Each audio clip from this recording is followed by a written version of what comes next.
Mabel Barnes, Peeps at the Pan-American, 9th visit, Friday, July 25th, 1901. Miss Hale and I left the house at 10, entering the exposition grounds by the West Amherst Gate.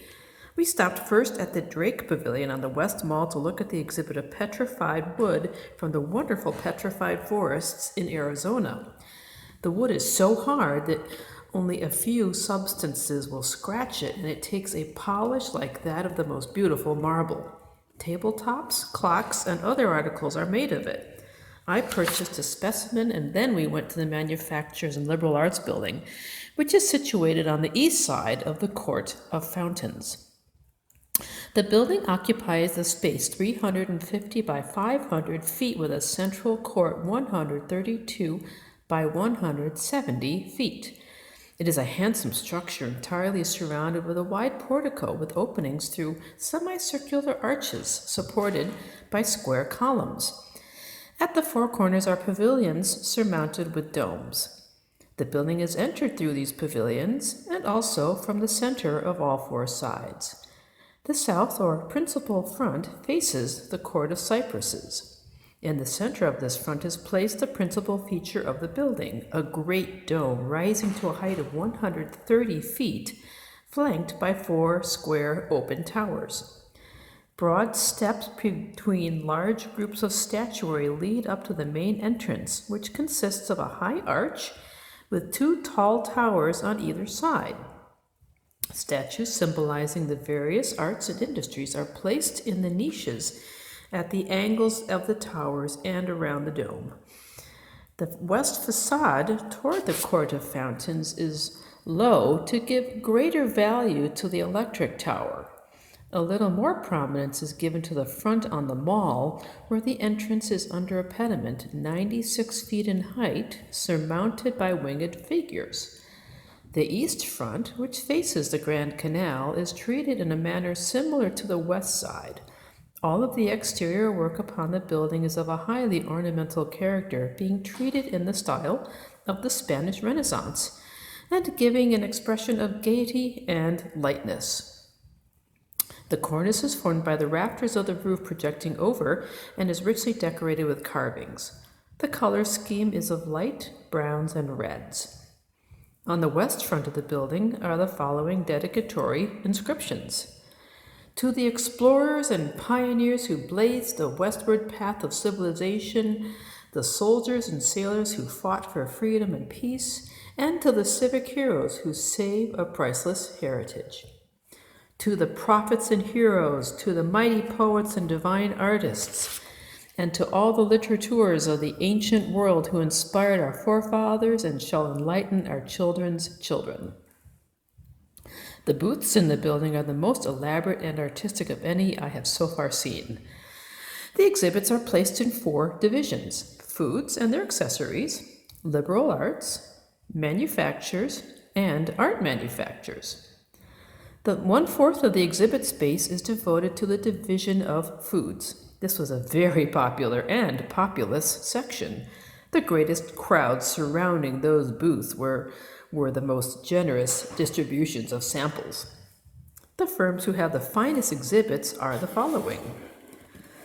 The Welch Grape Juice Company, Westfield, New York, whose booth was artistically decorated with grapevines and clusters of the fruit. The Arethusa Spring Water Company of Seymour, Connecticut, with a spring of running water. The Consumers Company, Chicago, Illinois, dealers in carbonated waters who wished us to think before we drink. The Mohican Spring Water Company of Newark, New Jersey. The Oneida Community, which operates a canning factory, a silk mill, an iron foundry, and a nickel plating establishment in various villages in New York State, displayed products from the different industries. The Erie Preserving Company of Buffalo, New York, have a large exhibit of canned fruits and vegetables.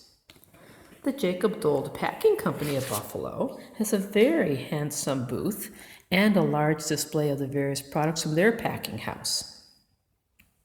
Libby, McNeil, and Libby of Chicago, Illinois, in addition to a large exhibit, show a complete model of their packing plant, illustrating 6 minutes from car to cooler. The Fairbank Canning Company, Packers of Chicago, sent a photograph of Berkshire Hog to represent them.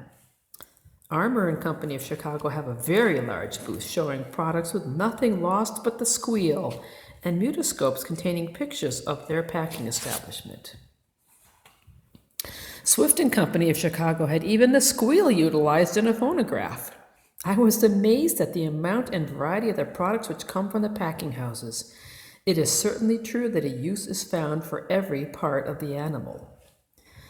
The Egg Baking Powder Company of New York had a unique booth in the form of a huge egg. American Cereal Company of New York displayed a revolving globe on which stands a life-size figure of the Quaker, and on the base of which are groups of the 5 families of mankind: the Mongolian, the Negro, the Malay, the Red Man, and the Caucasian. The attendants in the booth, who are attired in Quaker garb, dispense generous samples of Quaker oats and cream. The Imperial Granum Food Company of New York have an attractive booth. The Akron Cereal Company of Akron, Ohio, dispensed Mother's Oats gratuitously. Aunt Jemima, in the flesh, demonstrated her wonderful pancake flour manufactured by the Davis Milling Company of St. Joseph, Missouri. The Natural Food Company of Worcester, Massachusetts, manufacturers of Excelsior, alias shredded wheat, have a beautiful booth in which their product is displayed in every imaginable combination. The Nestle's Food Company of New York have a life-size wax group of cows, maid, and man to illustrate the famous song, "Where Are You Going, My Pretty Maid?" Incidentally, their advertising picture. Large photographs of Mellon's Food Babies graced the booth of Mellon's Food Company of Boston. The Washburn Crosby Company have their booth arranged in the form of an elaborate Dutch kitchen with old-fashioned features and liberal demonstrations of bread and cake making. Heinz and Company of Pittsburgh display their 57 varieties in a 2-story colonial structure where samples of eatables are given away with particular generosity. At the booth of the N.K. Fairbank Company, we had some mighty good donuts fried in cotyledon. The Cato Coffee Company exhibited coffee in tablet form in a booth, which was made in the form of a gigantic coffee pot. We tried the coffee and found it drinkable. There were other food products too numerous to mention, of which samples were given to passers-by. Among the unique booths were one made of coffee beans, another containing a refrigerating plant operating in a car, a tower of glass cans, and a palace of sweets made of candies. The liberal arts exhibit has also been allotted 1/4 the space in the manufacturers building, the northeast corner. In this division, a special section is devoted to hygiene and sanitation, in which are exhibits of medical, surgical, and dental apparatus and instruments, operating tables, sanitary wares, etc. Other divisions consist of scientific apparatus, including microscopes, telescopes, optical goods, field and engineering instruments, drawing instruments, maps and globes, machines for voting, calculating and making change, cash registers, etc., musical instruments such as band instruments, violins, guitars, banjos, musical boxes, accordions, flutes, pianos, piano players, pipe organs, cabinet organs, etc., publishers' exhibits of books, magazines, Bibles, etc., exhibits of photographs, photographic apparatus and supplies, and, last but not least, models of public works such as the proposed Nicaragua Interoceanic Canal, the Panama Canal, the Chicago Drainage Canal, and the Park Sewage and Transfer Systems of Boston. Some of the finest private exhibits are the following: Scientific apparatus, Ideal Cash Register Company of Buffalo, National Cash Register Company of New York, Rand McNally Company of Chicago with a large display of globes, maps, and books. Musical instruments, Aeolian Company of New York exhibiting aeolians and pianolas, on one of which we heard a performance by Leroy Moon. Foster and Company of Rochester, pianos. Haynes Company, Rochester, pianos. Ludwig and Company of New York, pianos. Photographic exhibits, Eastman Kodak Company of Rochester, Baker Art Gallery, Columbus, Ohio, F. Schumacher, Los Angeles, California. Steckel, Los Angeles, California. George Van Norman, Springfield, Massachusetts. Sanitary wares. The Standard Sanitary Company of Pittsburgh, Pennsylvania has several model bathrooms fitted up with the latest and most improved fixtures. In the section of liberal arts also were a variety of exhibits by the boards of education, health, social economy, hospitals, crematories, and charities. All of these we left for another day. The exhibits in the Division of Manufacturers include chemicals and drugs, paints and painter supplies, soaps, toilet articles, essences and perfumeries, traveling, camping and sporting apparatus, furniture and interior decorations, carving and art metalwork, ceramics and allied products, glass and glassware, burial appliances, heating, cooking and washing apparatus, and kitchen appliances, lighting apparatus and appliances, refrigerators, hollowware, tinware, enamelware, sewing machines, mineral fabrics, fabrics of glass, gold and silverware, jewelry, ornaments, watches, clocks, rubber and waterproof goods, woolens, cottons, linens, silks, furs, millinery, beautiful dresses and fur garments, barber supplies, toys, paper, stationery and typewriters, plush and leather goods, scales, weights and measures, steel and wrought iron, vaults, safes, hardware, cutlery, edge tools, and other implements. The following firms have noteworthy exhibits: Belding Brothers and Company, New York, embroidery, silks, satins, cirage, serges, and silk stockings.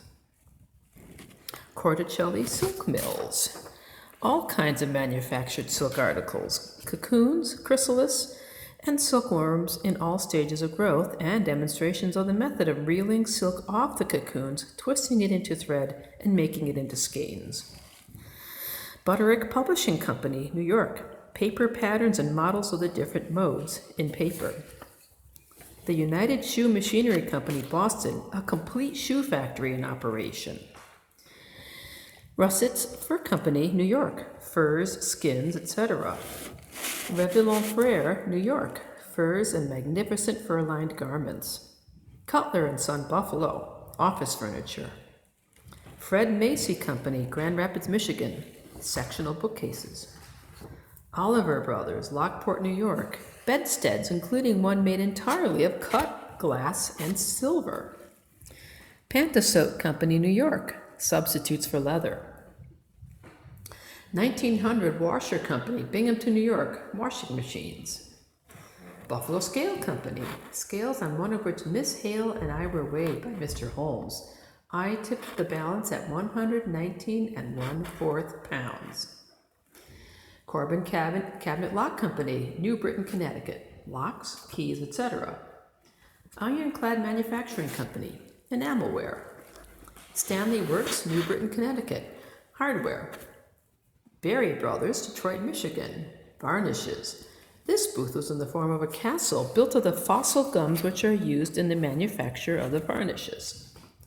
A. Hefner and Sons, manufacturers of Sunshine Soap, have a triumphal arch made of soap resembling white marble. There is also a Sunshine Soap girl whose weight we were invited to guess, the successful guesser to receive a prize. Esther Brooke Steel Pen Company, one of whose agents inscribed my name with many flourishes upon a card. Yakusani, New York, makers of Egyptian King cigarettes, have a cigarette factory in operation. Chicago Writing Machine, typewriters. Wagner Typewriter Company, Underwood Typewriter Company, Smith Premier Typewriter Company, Remington Typewriter Company, all typewriters. Bridgeport Gun Implement Company, wax models in gunning and golf garb. Azure Mining Company, turquoises and turquoise jewelry. Stern Brothers Diamond Cutters displayed the largest diamond in the world. Mexico had a very large booth containing a very complete exhibit including gloves, undershirts, hats, men's shirts, cuffs and collars, shoes, chairs, brass beds, wooden mosaic furniture, colored glass, scales, bronze and onyx goods, cigars and cigarettes, pharmaceutical and chemical products, medicinal products, drugs, drawn work, embroidery, cushions, silks, shawls, cotton goods, muslins, cashmeres, woolen goods, hemp goods, toilet articles, leather goods, matches, and candles. Some of the other interesting exhibits and booths were a booth made of glass, a pagoda constructed of pure aluminum, a grass booth displaying twine made of grass, a huge refrigerator made of tile, looms manufacturing hammocks and mosquito nettings, a machine manufacturing watch chains, machines manufacturing badges. We ate our lunch on the portico of the building and then went into the inner court in which are situated the exhibits of the art manufacturers. The Gorham Manufacturing Company, gold and silversmiths, make a specialty of ecclesiastical work. Among the magnificent articles, we noted a paschal candlestick, a chandelier, lecterns, communion sets, crosses, crucifixes, bishop's staffs, etc. There were also chests of silverware, gold and silver dinner services, tea and coffee sets, toilet articles, and miscellaneous silver articles.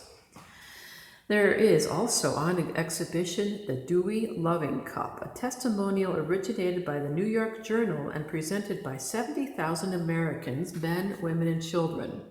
It was made of 10-cent pieces sent by contributors from every section of the country. The cup is the largest loving cup ever made. It is 8 feet in height and has a capacity of 12 gallons. The pedestal is round in form and decorated with a heavy molding of gilt oak leaves, a light plain gilt molding, and a laurel wreath. The base of the cup is triangular in plan, paneled on each side and shaped into the round as it rises to receive the foot of the cup. Each of the 3 corners of the tripod made into a narrow panel terminating below in a divided dolphin, the bodies of the dolphins forming the lower edge of the base, the tails crossing and partly enclosing a shell ornament above which is a crowned Neptune head with a touch of laurel relieving the upper spaces. For the scales of these dolphins, actual dimes are employed.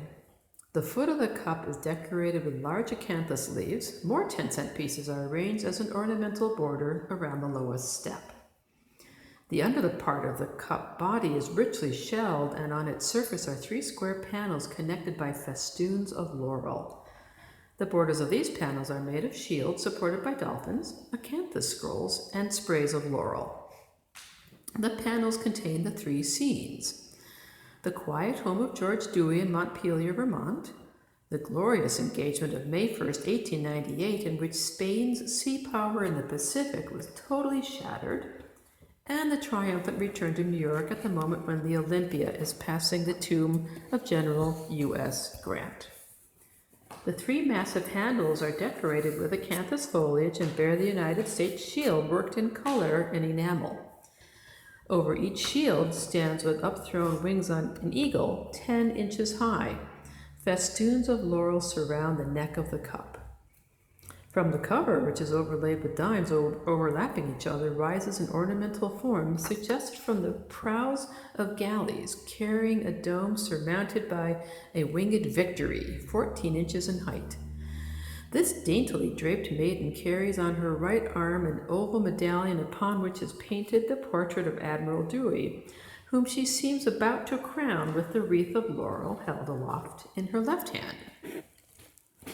Accompanying the cup is a silver memory book containing the names of all who contributed to the Cup Fund. Tiffany & Company's exhibit, which was displayed in a handsome booth opposite that of Gorham's, included magnificent jewelry and unset stones, silver and gold ware, a $1,000 lace umbrella, a $10,000 steam yacht prize loving cup, the loving cup presented by New York to Dewey, and the swords of Dewey, Robley D. Evans, John W. Phillip, General Fred Funston, General Nelson A. Miles, and Commodore Richard Wainwright. The Tiffany Studio of New York have a magnificent display of Favrile and stained glass used in windows and mosaics, vases, lamps, bowls, and many other articles. 2 especially fine specimens are a tulip, candlestick, and a picture of the Last Supper in mosaic. W&J Sloan of New York have a beautiful display of house furnishings, classic furniture, carpets, upholstery, and rugs. The Rookwood Company of Cincinnati shows the finest specimens of their famous pottery. The Copper Queen Consolidated Mining Company have an exhibit of copper and brass goods, and the National Fine Arts Foundry has statues in bronze. The Singer Sewing Machine Company have 5 rooms in which all the decorations, including draperies, upholstery, tapestries, embroideries, and even pictures, had been done on their machines. One room is furnished as a parlor, another as a sewing room, another as an art gallery, the fourth as a sleeping room, and one contains cases in which are beautiful dresses and other wearing apparel, lacework, embroidery, etc., all the product of the Singer Sewing Machine. Charles Rolfs has a display of art furniture ornamented with hammered metalwork. The United Crafts, Eastwood, New York, and the Bell Art Furniture Company of New York City also have beautiful exhibits of art furniture. The collective exhibit of Buffalo women's work includes a hand-painted china, burnt leather and wood, and art needlework. The National League of Mineral Painters show beautiful hand-painted china and pottery. The National Art Club have a very comprehensive arts and crafts display. The exhibit includes designs for glass windows, book covers, candlesticks, silks, fire screens, book plates, wallpapers, magazine covers, mosaics and oilcloths, curtains, rugs, pillow covers, panels, bronze busts and statues, pottery, chinaware, copper plaques, andirons, burnt wood, screens, chests, book racks, mission furniture, leather screens, embroideries, baskets, illuminated volumes, and vellum. Among the miscellaneous exhibits are specimens of fine needlework including Indian and Puerto Rican lacework, a centerpiece in doilies containing portraits of the presidents in needlework, and a $3,000 autograph quilt containing 210 names of noted people. The Gruby Faience Company have an extensive exhibit of pottery, tiles, medallions, and enameled decorations. There is also a copy in Gruby ware of the famous Florentine altarpiece of the Assumption of the Virgin. The following account of faience making and the altarpiece itself may be interesting. To the city of Faenza in Tuscany, Italy, owes the origin of the famous glazed ware known as faience. The Italians borrowed the art of making it from the Moors in Spain and developed it to a point never attained by the Moors themselves, the highest artistic expression in the ware being reached at Florence in the school of the Della Robbias, Luca and Andrea, who lived in the 15th century. Faience making has thus for about 400 years been an art which the world believed could not be further developed. But the faience altarpiece in the Gruby exhibit shows the use of colors which were entirely out of the range of the Della Robbia's limited palette. In subject and modeling, this piece is a copy of the famous Della Robbia altar, now in the Metropolitan Museum of Fine Arts in New York. The colors, however, are entirely original with Mr. Gruby. The pilasters and architrave are in the Gruby green of the pottery of that name. The same rich subdued tones appear in the blue drapery of the figure of the Virgin, and in the brown, the purple, and the dark green of the robes of the saints on either side. Thus, the composition, though a copy in substance of one of the best works of the old masters, shows a distinct advance in the art of faience making, quite in the spirit of progress in every branch of American art and craftsmanship. The original work of Luca della Robbia, as it stands facing the main entrance in the Metropolitan Museum, has beneath it a tablet bearing this inscription: The Assumption of the Virgin by Luca della Robbia, 1400 through 1481, originally in the mortuary chapel of the Prince of Piombino, presented to the Metropolitan Museum of Art by Henry G. Marquand, 1882. The head of the Virgin, the chief figure in the piece, and that of one of the monks have been changed after their original treatment by Giovanni della Robbia, and the legend is that they are portraits of the Prince and Princess Piombino. The following description of the piece is from a French work. In the center is the Virgin seated on clouds with her hands clasped, rising toward the heavens. She is surrounded by cherubs, while on the right and left fly groups of angels playing on trumpets. At the bottom is to be seen the sarcophagus of the Virgin, decorated with flowers. On the left are standing in ecstasy St. Augustine and St. Francis, while on the right are St. Bernardine of Siena and an unnamed saint. Two pilasters bearing graceful candelabra support a frieze adorned with 7 heads of cherubs. Above 2 angels are holding a crown. This bas-relief, which was owned by the Piombino family, was removed to Florence in 1830, where some years ago it was bought by an American who generously gave it to the museum at New York. Owing to lack of room for exhibits in the manufacturer's building, an annex was added. This we visited after leaving the main building. It's a pergola building with trellis verandas on the front and back, and is located at the eastern end of the manufacturer's building, separated from it by the canal. We especially noted the following exhibits.